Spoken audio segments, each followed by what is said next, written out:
మకర రాశి.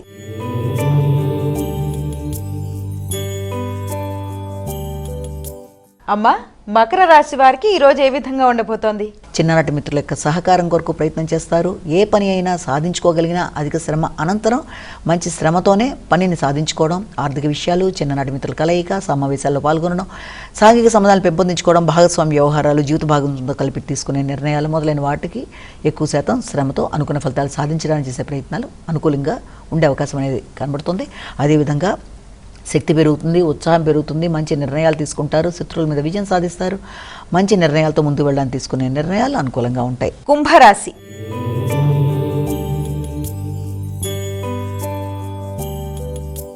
అమ్మ, కుంభరాశి వారికి ఎలా ఉండబోతోంది ఈరోజు? వృత్తిపరమైన విషయాలలో మీ మీద మీకు విశ్వాసాన్ని పెంపొందించుకునే విధంగా ఆలోచనలు చేయాలి.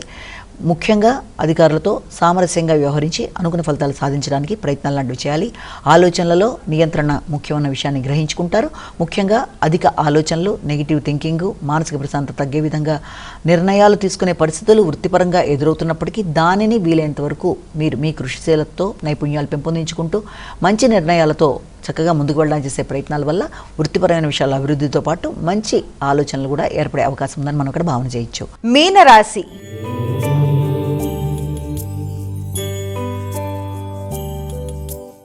అమ్మా, మీనరాశి వారు ఈ రోజు ఎటువంటి శుభ ఫలితాలు పొందబోతున్నారు? వృత్తికి సంబంధించిన విషయాలు మాత్రమే కాకుండా ముఖ్యంగా ఆర్థిక సంబంధమైన విషయాలలో తండ్రి, పెద్దలు మొదలైన వారితో మీ యొక్క అనుబంధం, అదేవిధంగా పుణ్య కార్యక్రమాలు మొదలైన విషయాల్లో ఆశించిన స్థాయిలో మీకు సంతృప్తి లేకపోవడం కావచ్చు, అదేవిధంగా పుణ్యబలాన్ని పెంపొందించుకునే కృషి లాంటివి చేసేవలసిన పరిస్థితులు రావచ్చు. ముఖ్యంగా ఉన్నత విద్యకు సంబంధించి దూర ప్రయాణాలకు సంబంధించిన విషయాల్లో అధిక శ్రమతో ఫలితాలు సాధించిన పరిస్థితులు లాంటివి ఎదురయ్యే అవకాశం ఉంది. ముఖ్యంగా సంతాన వర్గం వారి యొక్క ఆరోగ్య విషయంలో కూడా శ్రద్ధ తీసుకుంటారు. మీ ఆలోచనల్లో ఉద్వేగాలకి చోటు లేకుండా వీలైనంతవరకు ప్రశాంతమైన నిర్ణయాలు తీసుకుంటూ ముందుకు వెళ్ళాలి. ముఖ్యంగా స్థిరాస్తులకు సంబంధించిన విషయాలు, భూమితో పాటుగా మీకు వ్యవసాయ భూములకు సంబంధించిన విషయాలు, అదేవిధంగా నూతన పెట్టుబడుల కొరకు తీసుకునే నిర్ణయాలు, గృహ సౌకర్యం, వాతావరణం మొదలైన విషయాల్లో తగిన విధంగా నిర్ణయాలు తీసుకుంటూ ముందుకు వెళ్ళి మంచి విధంగా ఆరోగ్యాన్ని పెంపొందించుకునే దిశగా ప్రయత్నాలు చేస్తూ శారీరక మానసిక ఆరోగ్యం మీద శ్రద్ధ తీసుకుంటూ గృహ వాతావరణంలో ప్రశాంతతను నిలుపుకునే ప్రయత్నాలు లాంటివి చేయాలి.